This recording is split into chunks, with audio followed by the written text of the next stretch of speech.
Hello friends, welcome you all to our channel mission maths. इस video में हम लोग बात करने वाले एप्लीकेशन ऑफ मैट्रिसेस के बारे में। How two linear equations can be solve using matrices. So let's get started. A very important application of matrices that we learn over here is solving of linear equations in two variables.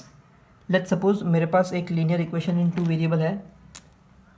The question or the equations are, let's suppose 2x plus 5y equal to 7, 7x minus 3y equals to 4. मान लो कि मेरे पास ये दो equation है. This is my first equation and this is my second equation.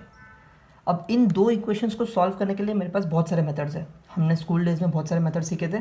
First one that we had learned was substitution method. एक को substitute करके x निकालने का, दूसरे में पुट करने का. Second that we had learned was elimination method. दोनों को ऐड या सब्ट्रैक्ट करके सॉल्व करना है. फिर हमने सीखा था क्रेमर्स रूल, जहाँ पे हम लोग डिटर्मिनेंट यूज़ करते थे. एक और मेथड सीखा था ग्राफिकल मेथड, जहाँ पे हम लोग ग्राफ से इंटरसेक्शन पॉइंट फाइंड करके एक्स और वाई निकालते थे. Now here we learn one more method and that is using matrices. Matrix use करके कैसे इन दोनों को सॉल्व करना है. ठीक है, लेट्स सी. सबसे पहले अगर मुझे मैट्रिक्स यूज़ करना है इन दोनों को सॉल्व करने के लिए, मतलब मुझे इस इक्वेशंस को मैट्रिक्स फॉर्म में कन्वर्ट करना पड़ेगा. तो सबसे पहले अगर मुझे इसको मैट्रिक्स फॉर्म में कन्वर्ट करना है तो मैं कैसे लिख सकता हूँ. Can I write it as, पहला वाला जो है उसको मैं लिखूँगा 2x प्लस 5y पहले रो में, फिर मैं लिखूँगा 7x माइनस 3y दूसरे रो में, इज़ इक्वल टू 7 4. इस तरीके से लिख सकता हूँ. करेक्ट है.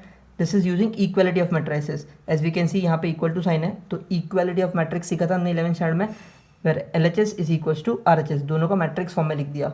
लेकिन प्रॉब्लम यह है कि मैट्रिक्स का क्वेश्चन हमने जब भी सॉल्व किया उसमें सिर्फ और सिर्फ नंबर्स होता है.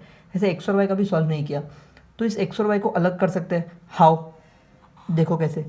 अगर एक्स और वाई के सिर्फ कोएफिशिएंट्स को मैं लिखूँ तो क्या बनेगा, 2 5 बनेगा, 7 माइनस 3 बनेगा. और एक्स और वाई को अगर मैं अलग कर दूँ तो देखो क्या बन जाएगा, एक्स वाई. मैंने उसको इस फॉर्म में लिखा है, उसका रीज़न मैं आपको अभी बताऊंगा ऐसे क्यों लिखा है. Now listen, this is a 2x2 matrix, this is a 2x2 matrix, और ये वाला 2x1 मैट्रिक्स है. अगर मैं इन दोनों मैट्रिक्स को मल्टीप्लाई करूँ तो क्या पॉसिबल होगा मल्टीप्लाई करना. देखते हैं. अंदर वाला सेम होना चाहिए, ये वाला और ये वाला सेम होना चाहिए, तो ही मल्टीप्लिकेशन पॉसिबल है. यस, ये दोनों तो सेम है, और जो आंसर आता है वो ये दोनों होता है. करेक्ट. ये आउटपुट में मिलता है as the answer after multiplication. So 2x1, क्या इस वाले मैट्रिक्स का ऑर्डर 2x1 है. यस. सो मुझे जो आंसर मिल रहा है वो 2x1 मिल रहा है. सो कहने से इन दोनों को मल्टीप्लाई करके मुझे ये आंसर मिल सकता है क्या. चेक करते हैं. मल्टीप्लिकेशन कैसे होता है. 2x1 मतलब दो एलिमेंट्स, फर्स्ट और सेकेंड. तो ये वाला जो एलिमेंट है वो कौन सा है, first row first column, first row first column. तो first row first column 2x plus 5y. Multiplication इसी तरीके से होता है, first row first column 2x plus 5y. इस तरीके से मल्टीप्लिकेशन होता है, राइट. सो 2x प्लस 5y वही है. सिमिलरली ये वाला second row first column, second row first column 7x minus 3y, 7x minus 3y. So यहाँ पर जो मैंने स्प्लिट किया वो एक्चुअली मैट्रिक्स मल्टीप्लिकेशन से स्प्लिट किया है. स्प्लिट इस तरीके से हुआ कि अगर इसको मैं मल्टीप्लाई करूँ भी तो मुझे सेम आंसर मिलना चाहिए. I hope this is clear. Okay, अब वेरी इंपॉर्टेंट थिंग, ये जो मैंने यहाँ पर लिखा है that is nothing but coefficients of x and y. Coefficients of x and y 2 5 7 minus 3, इसको हम लोग बोलेंगे मैट्रिक्स ए. यहाँ पर जो मैंने लिखा है दिस इज ओनली वेरिएबल्स, ये सिर्फ और सिर्फ वेरिएबल्स है, तो इसको हम लोग बोलेंगे एक्स इक्वल्स टू, और यहाँ पर जो लिखे वो सारे कॉन्स्टेंट्स है, तो इसको मैं बोलूँगा b. And here you have ax equals to b. This is the matrix form of equations. This is the matrix form of equations. मतलब जब भी आपको कोई इक्वेशन दिखे और उसको मैट्रिक्स फॉर्म में लिखना है तो मैं लिखूँगा ax equals to b. That's so simple. हम लिखेंगे उसको ax इक्वल्स टू b के फॉर्म में. I hope this is clear. तो मुझे इतने बड़े स्टेप्स करने की ज़रूरत नहीं है, मैं डायरेक्टली उसको A x equal to B के फॉर्म में लिख सकता हूँ। Let's see how. एक एग्जांपल लेते हैं। Let's suppose the questions are sorry the equations are 3x plus 2y equals to 7, 5x minus 4y equals to -3। ठीक है, ऐसे दो इक्वेशंस मैंने बना दिए। अब मुझे इन दोनों इक्वेशंस को मैट्रिक्स फॉर्म में लिखना है, तो मैं लिखूंगा convert above equations in matrix form, that is ax equals to b वाला फॉर्म, इसको मैट्रिक्स फॉर्म बोलते हैं। a कौन है इसमें? सिर्फ कोएफिशिएंट्स 3, 2, 5, -4। x कौन है इसमें? सिर्फ variables x and y, and constants कौन है? 7, -3। आई होप मैंने उसको मैट्रिक्स फॉर्म में कन्वर्ट कर दिया। Now to solve this two equations, इन दो इक्वेशंस को अगर मुझे दिस मैट्रिक्स फॉर्म को अगर मुझे सॉल्व करके x और y फाइंड करना है, then what I have to do is I have two methods of solving. First one is method of inversion and the second one is method of reduction। मैंने एक question को matrix form में तो convert कर दिया, but इसको solve करके x और वाई भी तो निकालना पड़ेगा। So to solve this and find x and y I have two methods, method of inversion and method of reduction. उसमें से मेथड ऑफ इन्वर्जन हम लोग इस लेक्चर में देखेंगे and method of reduction next lecture में। Both this methods are really very easy, सारे concepts वही होंगे जो आपने पहले पढ़े हुए, उसी को यूज़ करके अपने को एक्स और वाई फाइंड करना है। Again I repeat, application of matrices मतलब मैट्राइसिस कहाँ यूज़ होने वाला है? दो इक्वेशंस को साइमल्टेनियसली सॉल्व करके using matrix method, matrix form x और वाई ढूंढना है। सो मैट्रिक्स फॉर्म में ढूंढने के लिए पहले इसको मैट्रिक्स फॉर्म में कन्वर्ट करना पड़ेगा। So I have two equations, matrix form में इस तरीके से कन्वर्ट होता है। अब इस मैट्रिक्स को सॉल्व करके मुझे एक्स और वाई निकालना है, and that can be done using method of inversion and method of reduction, two methods. I hope this is clear. The first method to find the values of x and y using matrix form is method of inversion. Now as the name suggests, method of inversion means मुझे यहाँ पे inverse use करना है। So remember, method of inversion की जब भी बात होगी, use inverse to find the answer. Remember this, हम लोग inverse use करेंगे। अब let's see method क्या है। सबसे पहले method of inversion को सॉल्व करना है दो इक्वेशंस के एक्स और वाई वैल्यूज़ निकालने के लिए। So I should have two equations, तो मैं काम करता हूँ, दो इक्वेशंस लिख लेता हूँ जनरल फॉर्म में। a1x plus b1y equal to c1, और दूसरा होगा a2x plus b2y equal to c2। ये आपके दो इक्वेशंस क्वेश्चन में दिए होंगे, करेक्ट है। यहाँ पर मैंने जानबूझ के जनरल फॉर्म लिया है a1 b1 c1 a2 b2 c2। Generally यहाँ पर कोई नंबर होगा। नाउ सबसे पहले अगर मुझे ये मेथड यूज़ करना है तो उसको मैट्रिक्स फॉर्म में कन्वर्ट करना पड़ेगा। So my first step is to convert into matrix form. So मैं लिखूँगा using matrix form,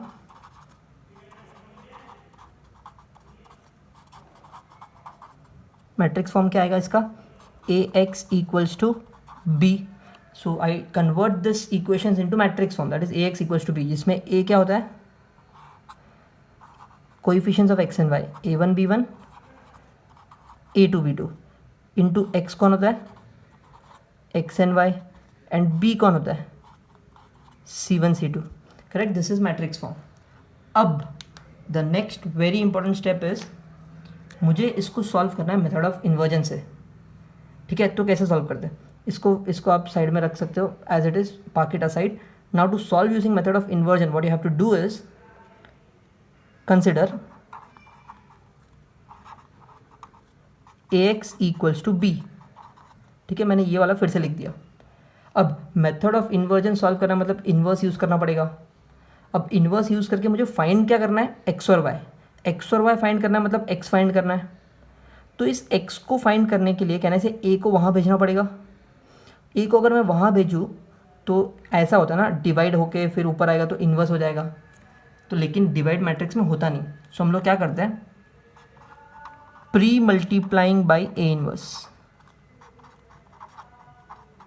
pre multiplying by A inverse.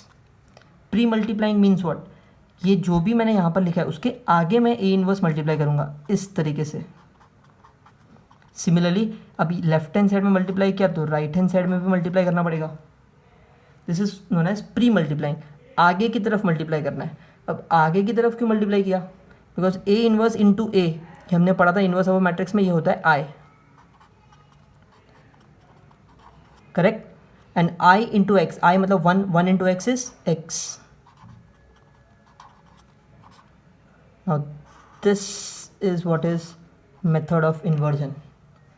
मुझे चाहिए क्या था, x फाइंड करना था, a मैं वहाँ भेजूंगा तो a इनवर्स बन जाएगा।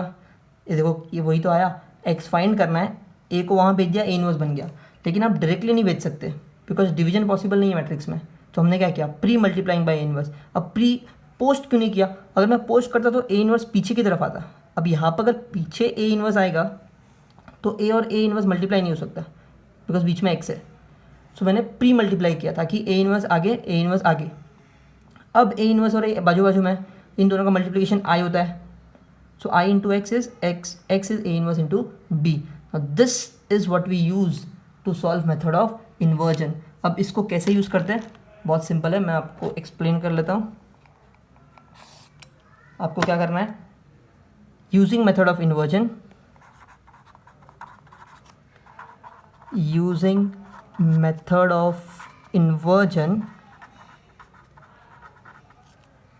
x is equals to, can I say a inverse into b, x is what, a inverse into b, मतलब x फाइंड करने के लिए a इनवर्स और b को मल्टीप्लाई करना पड़ेगा। बट a इनवर्स कैसे मिलेगा, a इनवर्स कैसे मिलेगा, find inverse of matrix a।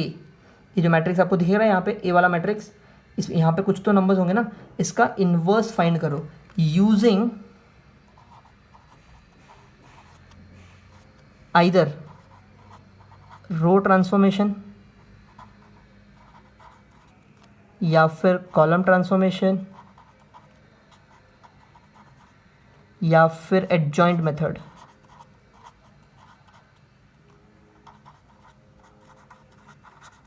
Correct, आप कोई भी मेथड यूज़ कर सकते हो, रो ट्रांसफॉर्मेशन, कॉलम ट्रांसफॉर्मेशन या फिर adjoint method.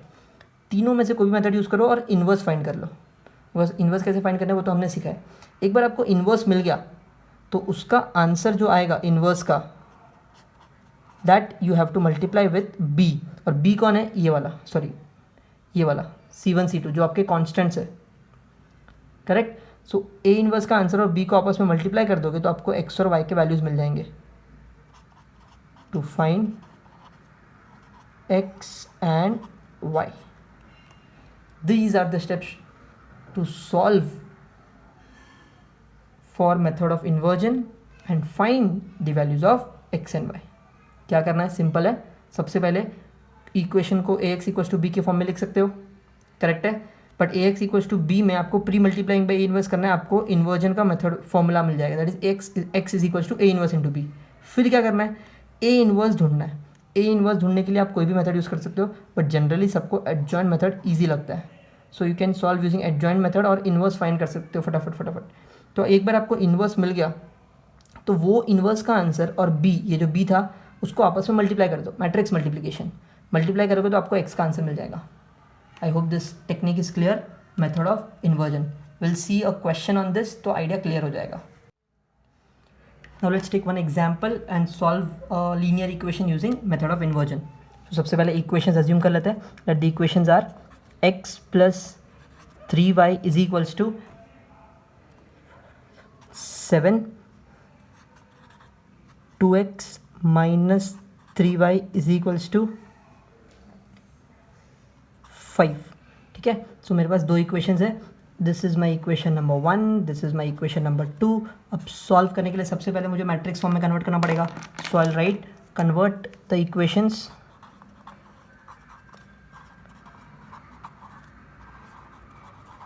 Convert above equations into matrix form, and matrix form क्या था, a x equals to b. So a x equals to B के फॉर्म में अगर मैं इसको लिखूँ तो ये कैसे दिखेगा, ए इज़ 1 3 2 -3, कोएफिशिएंट्स 1 3 2 -3, एक्स कौन है, सारे variables x and y, and b कौन है, सारे constants 7 and 5। Clear. So a x equals to b वाला फॉर्म। नाउ इन्वर्जन यूज़ करने के लिए मुझे इन्वर्स ढूंढना पड़ेगा। So I write consider a x equals to b. इसमें से अगर इन्वर्स निकालना है तो ए को वहाँ भेजना पड़ेगा, उसके लिए I write pre multiplying by a inverse. तो आगे मल्टीप्लाई करेंगे a inverse into a is I, and what is I into x, x. Correct. Now this is what we use to find x and y using inversion method. But मुझे यहाँ पर inverse find करना पड़ेगा, that is A inverse ढूंढना पड़ेगा। Correct. अब A inverse ढूंढने के लिए मैं क्या करता हूँ, एडजॉइंट मेथड यूज़ करता हूँ। So let's do one thing. सबसे पहले इन्वर्स ढूंढने के लिए ए लिख लेते हैं। What is a, 1 3 2 -3। Correct. This is the value of a. अब मुझे इसमें से इन्वर्स ढूंढना यूजिंग एडजॉइंट मेथड। अब एडजॉइंट मेथड ढूंढने के लिए आपको पता है कि सबसे पहले माइनर ढूंढना पड़ता है, miners denoted by M I जे। सो सबसे पहले M11 first row first column को छुपा दो, -3। M12 first row second column को छुपा दो, 2। M21 second row first column को छुपा दो, 3। M22 second row second column को छुपा दो, 1। तो सारे माइनर्स मिल गए। Next step is to find cofactors. तो अब कोफैक्टर्स निकालते हैं। Cofactors are denoted by A I J. Correct. And formula क्या होता है, -1 raise to i + j into M I J. Correct. So सबसे पहले A11 मतलब 1 + 1 2 आएगा, तो ये सेम एज दिस। तो मैं डायरेक्टली लिख रहा हूँ बिकॉज हमने इस पर बहुत सारे क्वेश्चन सॉल्व किए। नेक्स्ट A12 1 + 2 3 ऑड आएगा, तो इसका साइन चेंज। A21 अगेन 2 + 1 3, इसका sign change. A22 2 + 2 4, same as this. मिल गए सारे कोफैक्टर्स। करेक्ट। नाउ इन्वर्स निकालने के लिए सबसे पहले what I do is cofactor matrix लिख लेता हूँ। So cofactor matrix will be -3 -2 -3 and 1। But इससे मुझे क्या निकालना पड़ेगा, adjoint. So adjoint of A will be इसका ट्रांसपोज। सो -3 -2 नीचे आएगा, -3 1 सेकेंड कॉलम में आ जाएगा। एडजॉइंट मिल गया। अब इन्वर्स निकालने के लिए डिटर्मिनेंट भी निकालना पड़ेगा। So determinant of A which is 1 3 2 -3 is -3 -6 which is -9। चलो डिटर्मिनेंट भी मिल गया। नेक्स्ट इज ए इन्वर्स का फॉर्मूला। व्हाट इज ए इन्वर्स का formula, 1 upon determinant of A into adjoint of A. Correct. Now let's use this formula and write the answer. So therefore A inverse will be 1 upon determinant of A, that is -9, into adjoint of A, and that is -3 -2 and 1. So मुझे A inverse तो मिल गया। अब मुझे find करना है X। सो using या फिर by method of inversion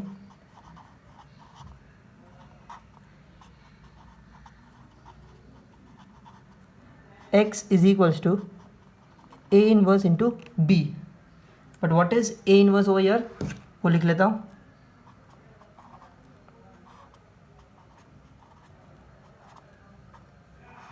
what is B over here, ये आपका B है 7 5। अब मुझे क्या करना है, मुझे इन दोनों मैट्रिक्स को मल्टीप्लाई करना है। कैन आई डू दैट, ये दोनों मैट्रिक्स मल्टीप्लाई तो हो ही सकता है। ठीक है, अब मल्टीप्लाई करने के लिए सबसे पहले ऑर्डर चेक करना पड़ेगा. नाउ टेल मी इसका ऑर्डर कितना है, 2x2, इसका 2x1. 2 सेम है, आंसर जो आएगा वो 2x1 आएगा, मतलब दो एलिमेंट्स. करेक्ट. पहला element A11, first row first column, -3 into 7 is -21, plus -3 into 5 is -15, -21 -15 is -36. Similarly, second row first column, -2 into 7 is -14, plus 5, -14 plus 5 is -9. So here I have the answers. Can I say finally my x will be -1/9 into अंदर होगा -36 और -9, but इसको मैं अंदर put कर सकता हूँ ना -1/9 को. सो अगर मैं -1/9 को अंदर पुट भी करूँ तो क्या आएगा, देखो 9 divided by 36 is 4, minus cancel, 9 divided by 9 is 1, minus cancel. So this is my x.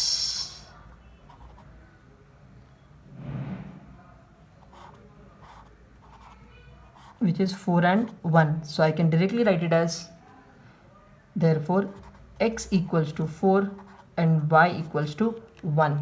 I hope this is clear. बहुत सिंपल था. मैंने क्या किया, सिर्फ और सिर्फ 4 और 1 लिख दिया. Now let's take one example wherein I have 3 equations. मतलब मेरे पास 3 वेरिएबल्स है x y z. ठीक है, तो इसको सॉल्व कैसे करना है. सबसे पहला स्टेप तो वही है, convert equations into matrix form. तो इसका मैट्रिक्स फॉर्म कैसे लिखेंगे हम लोग, ax इक्वल्स टू बी के फॉर्म में. Correct, ax equals to B. But यहाँ पर जो मैट्रिक्स A बनेगा वो आपका 3x3 मैट्रिक्स बनेगा. Reason, 3 equations. So 1 1 1 1 -1 and 1 1 1 -1. Similarly x जो होता है वो आपका वेरिएबल्स वाला मैट्रिक्स होता है. तो वेरिएबल्स कौन कौन से, x y z, and the matrix B is -1 2 and 3. Correct. So this is how your ax equals to b looks like. Now to solve this using inversion मुझे क्या लिखना पड़ेगा, consider ax equals to b. मैं लिखूँगा pre multiplying by a inverse. ये first step हर question में same. सो ये हो जाएगा a inverse into a into x is a inverse into b. Now a inverse into a is I. Now I into x is x. Now this is what we use to find inverse. I mean sorry, inversion method. So x is equals to a inverse into b. अब मुझे यहाँ पर क्या ज़रूरत है, a inverse find करने की ज़रूरत है. करेक्ट. तो सबसे पहले a inverse लगेगा. So now let's find inverse. ठीक है, तो सबसे पहले इन्वर्स ढूंढने के लिए मुझे a लगेगा. So now I have a which is 1 1 1 1 -1 1 1 1 -1. अब मेरे पास a है, मैं इस a को यूज़ करके इन्वर्स फाइंड कर सकता हूँ using row transformation, column transformation, adjoint method, कोई भी मेथड आप यूज़ कर सकते हो. ठीक है, बट मैंने इसका इन्वर्स पहले से निकाल के रखा है. So I directly write the inverse and the inverse is, so मैंने सीधा यूजिंग एडजॉइंट मेथड सॉल्व किया और इन्वर्स पहले से निकाल के रखा है बिकॉज हमने इन्वर्स के बहुत सारे क्वेश्चन ऑलरेडी सॉल्व किए हुए हैं. So what is A inverse, it's 1 upon determinant of A into adjoint of A. So यहाँ पे answer is 1/4 into adjoint. And the adjoint that I have is 0 2 2 2 minus 2 0 2 0 minus 2. करेक्ट. तो ये inverse आप find कर सकते हो सेपरेटली यूजिंग एडजॉइंट मेथड. मैंने डायरेक्टली लिख दिया यहाँ पर because anyways we are learning for inversion method. तो इन्वर्स तो मिल गया. अब मुझे फाइंड करना है एक्स का value. So I right using method of inversion x equals to a inverse into b. Now what is a inverse, 1/4 into this matrix 0 2 2 2 minus 2 0 2 0 -2 into B. Now what is B? B यहाँ पर हमने लिखा हुआ है -1 2 3, सो 1/4. अब मुझे इन दोनों को मल्टीप्लाई करना पड़ेगा. सो टू मल्टीप्लाई दिस, सबसे पहले चेक करते हैं मल्टीप्लिकेशन पॉसिबल है कि नहीं. This is a 3x3, this is a 3x1. So multiplication possible तो है बिकॉज ये 3 3 इक्वल है. अब जो आंसर आएगा वो एक 3x1 मैट्रिक्स होगा, 3x1 मैट्रिक्स होगा. Correct. So let's find this. 1 2 3 elements, 3x1. तो पहला फर्स्ट रो फर्स्ट कॉलम 0 4 6, 4 और 6 मिलके 10 हो जाएगा. Next second row first column -2 -4 -6 और ये 0. Third row first column -2 0 -6 -2 0 -6, so -8. अब मैं चाहूँ तो ये 4 को अंदर मल्टीप्लाई कर सकता हूँ. If I multiply this 4 inside, what I get is 10/4 which is 5/2, -6/4 which is -3/2, -8/4 which is -2. और ये जो मुझे मिला वो x मिला, और x को हम लोगों ने कैसे लिखा था? It was x, y and z. तो when you compare these both matrix x y z 5/2 -3/2 2, so आपको x y z के आंसर्स मिल जाएंगे. So I can directly write therefore x is equals to 5/2, y is equals to -3/2 and z equals to -2. I hope this method is clear. थोड़ा lengthy method है, but in case question में solve करने बोला using inversion तो ही हम लोग ये method use करते हैं, वरना हम लोग ये मेथड भी यूज़ नहीं करते. हम लोग नेक्स्ट वाला रिडक्शन वाला मेथड यूज़ करते हैं. अगर क्वेश्चन में बोला है using inversion, then you have to solve using inversion only. बहुत सिंपल है. इन्वर्स फाइंड करना है, ये एक हेडेक टास्क है, बाकी तो ईजी है. So these are some practice questions from your textbook exercise.